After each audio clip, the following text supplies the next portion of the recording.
Hey, good morning. Welcome to Brunch with Brian, your morning live stream, home investing live stream, where you learn all about real estate investing and life and motivation, both the mechanics and the mindset that you need to be successful. So today we're coming to you from the kitchen, where we don't normally come to you from here, but that's because of the special day it is today. Here, can you zoom in on this cup here, Van? So I have a cup here. Do you see this cup, guys? This is obviously one of our cups. And oh no, what happened? Okay, what was that? It was spilt milk. Don't worry, don't cry. Don't cry over this spilt milk. Believe it or not, it's Don't Cry Over Spilt Milk Day today. And so I'm going to go over, and this is really important.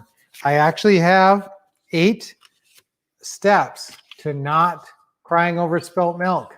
What is crying over spilt milk? It's dwelling on regrets. It's not being able to get over maybe mistakes that you've made and thinking about them too much. I say, sometimes we use that word post-traumatic stress disorder, PTSD. When you go through something traumatic and you hearken back to it, you often have thoughts or memories of it plaguing you and changing how you live and how you think. And so that's what that could be anything. And you have to figure out where those things are that you still dwell over, that you have PTSD over. If you still think of something negative from your past, that's maybe very mild PTSD, but if it ever occurs to you and you feel bad because of it, that's, you have some stress over it. So we want to try to clean that up. And now Lynette doesn't ever have this problem. I'm going to get into this in a second because this is really important for a lot of you guys. And for me, and for I think everybody, it's really important because you've always got some things in your life that you're dwelling on that you really should let go of, that you haven't been able to. And that is actually maybe making you less effective in the present and less powerful and less confident. So I'm going to go over that in a second. Just wanted to shout out, it's also National Inventors Day. So we're always inventing new things about ways to look at real estate and execute real estate, like our deals at a distance system that teaches you virtual buying and selling, virtual investing. That's awesome. That's a new invention, I guess you could say. It's really not a way we were doing business before the last year. And so it is a new invention, this virtual buying and selling. And I want you to be aware of it. So if you are interested in our deals at a distance system, we can give you an excellent deal on that. All right, so I want, Lynette is a really good example on this crying over spilt milk deal because she doesn't do it. She doesn't, and why does she not do it? Because people sometimes tend to focus too much on the past, and some people really focus on the future. Lynette is really blessed in that way. She really has a great focus on the future. What's next? Action. She's an action brain person. An action brain person is always looking forward. What's my next action? What do I got to get done next? Maybe you're lucky and you have that mentality and you really don't have such an issue with crying over spilt milk and thinking about and regretting and dwelling on negativity and regrets of the past. But even if everybody has this a tiny bit. A great example of this was I had a job working with a big national mortgage lender as a manager, right? I was the manager of the office downtown. And a bunch of things happened and I didn't have that job. And, I regretted, I dwelled on that for a while because I never made that much money before. And I was really making a lot of money. And I mean, relatively speaking, nothing like what we made once we met Ron and started doing Pretty House deals. But at the time, it was way more than I'd ever made. And I thought, wow, that was really, I'm never going to find a job where I make that much money again. Isn't that funny that I was thinking that? And it's crazy how I would go on to make, 10 times as much as I was making there. So that's one of the keys, though. What does that lesson say? It says don't dwell on, because let me go through these steps to really codify this for you. And then you can, I'm wearing this white shirt because I just wanted to mention it's National White Shirt Day, which commemorates auto workers. So auto workers had a big strike and got a lot more safety protection than that way back in the 30s. So, but now where did the saying, don't cry over spilt milk, is actually James Howell is a Welsh author who put together a book of Proverbs. And this was in it. In fact, the first version of it was no weeping for shed milk. Okay, no weeping for shed milk. All right, so now here's your steps. If you find yourself ever dwelling on regrets, or even momentarily, even if just like in the middle of your day, something doesn't go right and you sit there for 5 or 10 minutes thinking, dwelling on it and not just moving on. So here's really good tips. Number one is, if it just happened, you got to clean up the milk. Okay, so we got to clean up that milk.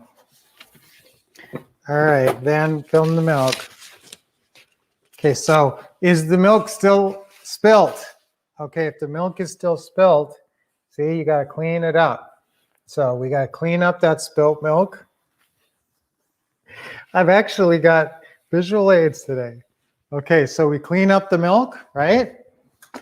So that's got to be first. So step number one is clean up the milk. If the milk is still spilt. So if it just happened, whatever, incident or scenario just took place that you regret instantly, try to make amends, try to, clean up the milk as much as you can right up front. Now, if this is something where it didn't just happen, or even if it just happened, but especially for things that you're regretting from the past, that you're dwelling on, that you have trouble letting go, that maybe you've held on to for years, the one that got away, whether it was a job or a person or an opportunity or whatever, dwelling on that. So I want you to, this is really step two, identify when, what, where, and why you have this regrets. So what's it over? What happened? Who is involved? When did it happen? And when do you find yourself doing this? Not just when did it happen? Okay, this was, I'm regretting a job I lost 6 months ago because I haven't found a better job yet. Now I feel, every day I wake up and I regret, bemoan, this thing in the past. All right, so if that's happening, when are you doing it? Is it like, here's when people often get troubled thoughts, is when they wake up in the morning and they don't get out of bed right away. Now that's why I say, don't even get out of bed. Don't let your feet hit the floor without smiling first. Start each day with a smile. Write that down. That's so important. That's actually a tip I should have in this. If you find yourself dwelling on regrets, you should just automatically put a smile on your face. Talk to somebody who makes you smile, or watch a funny video for a minute of some cats, some kitties or something that makes you smile. I'm serious about that. Get yourself smiling, and that will help break you out of the past. Because what you're doing is you're focusing on the past. And the reason Lynette's so good at that is she keeps her focus on the future. I tend to focus on the past sometimes. Now, that's not necessarily detrimental, because as I'll show you on the next step, you can learn things. But but identify when, where, what are you regretting, and when are you going through those thoughts now, and identify the times. So if every morning you wake up before you get out of bed in the morning, you think about the past, something that happened in the past, that's not right. That's not healthy, and it's not making you a more confident and effective person. So that's when, I want you to just get out of bed in the morning if that's what you're doing, but definitely smile in the morning. That will definitely be a effective tool. A smile is such a powerful mood affecting tool that you can use. Okay, now I want you, and this might be the painful step right here, is I want you to define what you think you lost, but what you lost. So when that happened, now guys, there's times when people die in an accident or something, and that's just really tragic, and that's not necessarily applies to what we're talking about here, although it does in a way. But I'm talking about you lose a job or an opportunity, like I said. Define what you really think you lost. Okay, like that job I lost. I thought I lost blank dollars per month. I lost maybe future opportunities of maybe going higher in the company.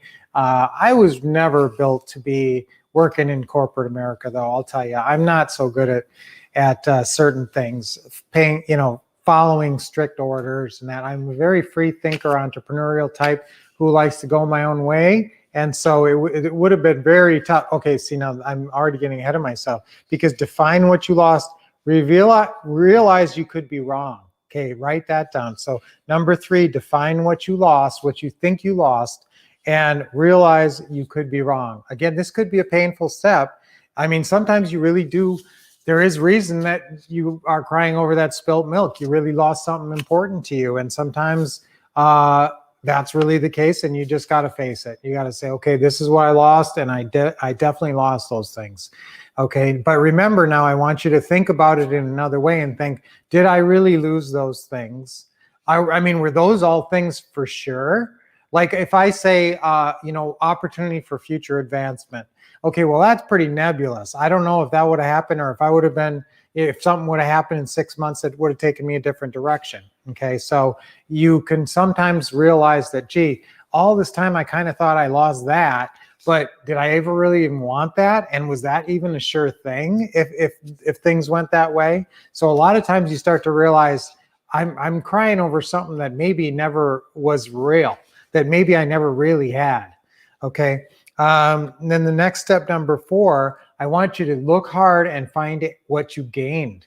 Okay, because you think you only lost, but guess what? You gained too. Now, what did I gain? When I went my separate ways there, what did I gain? I gained an opportunity. I was hungry for a different thing. And so, and then I started another job, but I was still hungry, and I still had another, I was hungry for a different future. And that's when we found Ron. So I'm telling you, the reason, I had really, this is one of the hardest crying over spilt milks I ever had to go through. But that led to finding Ron LeGrand and Pretty Houses, and changed our lives forever. Absolutely. And we made 10 times more money than I ever made before. So it was it's not just what you find gains in that. What was my gain there was it gave me the opportunity to look for something better. If I would have been stuck in that, I never would have found something so much better. And here's what you always gain. Okay, when you actually take time to find your gains and list your gains, sometimes what you gain always is a lesson. So you can always take something out of that you learned, that you can change your life going forward in a positive way. And then when you think about that, dwelling on that thing that happened, when you start to dwell on that regret again next time, you'll think, no, because I gained this, and I gained this, and I gained this. So then you start to think of this whole crying over this spilt milk. This spilt milk starts to look different to you. It starts to look, once you got that cleaned up, it cleared the boards for you. The next one, number 5, can you regain what you lost in a different way? So this is when you're focusing on the future. You're looking and saying, how can I regain? What do I think I lost? Okay, I lost income. Okay, I lost friends. I lost whatever you think you lost, okay? And then think, okay, well, I lost some friends because I wasn't working at a place where I had a bunch of friends. All right, well, guess what? You're going to meet a whole bunch of new friends that you might like better. Or you're going to, have an opportunity to make way more money in this next opportunity. So that's what I want you to stay focused on is what did you think you lost, or what did you legitimately lose? And how can you regain that in some other way? Okay, and maybe it's a different opportunity, maybe it's a different people that you will meet along the way that will offer you, and you'll find different a different success path. So number 6, after you start looking at that, I want you to set new goals. What does setting new goals help you do? Focus on the future, not focus on the past and dwelling on negativity in the past. So focus on the future by setting new goals. And I want these new goals to take you way beyond what you think you lost. So if you think, well, I lost this amount of money, or I lost, friendships or whatever, I want you to think, okay, I'm going to have way more friends, way more happiness, and way more money by doing these things, by taking these steps. And that's where your planning comes in. So number 6 is setting those new goals, new compelling goals. Always write compelling goals. Whenever you say the word goals, I should almost try to brand goals in your head as saying compelling goals. So set compelling goals that really make you want to work hard to get there. And number 7 is make new plans. Obviously, you got to make plans along with your goals. And then number 8 is take action according to a schedule. So again, number 6 is make new plans. And you can have your schedules in there, make new plans with your schedules. And number 7, take action, stick to those schedules. So guys, that's a way to get past crying over spilt milk, which it's crying over spilt milk today. So don't cry over spilt milk. Take these 8 steps that will help you get past that and be way more positive and focus on the amount of money you're going to make in real estate investing and how well you can do in real estate investing. That's focusing on the future. Make great goals and plans, and let us help you forge the path and reach all your goals. So that was a great brunch with Brian. Tomorrow, later on today, we have Thursdays Live with the Wolves, where we're going to go out to a house that we just bought on Thursday, I believe, if we can get in there. It's occupied right now, so we're going to try to set it up where we can take you through that house today on Thursdays Live with the Wolves. That's 7 p.m. Eastern Time, 4 p.m. Pacific Time. We always love seeing you there. So guys, until next time, keep expecting success, getting awesome training, taking action, and not crying over spilt milk. Yay! Okay, we'll see you guys later on today.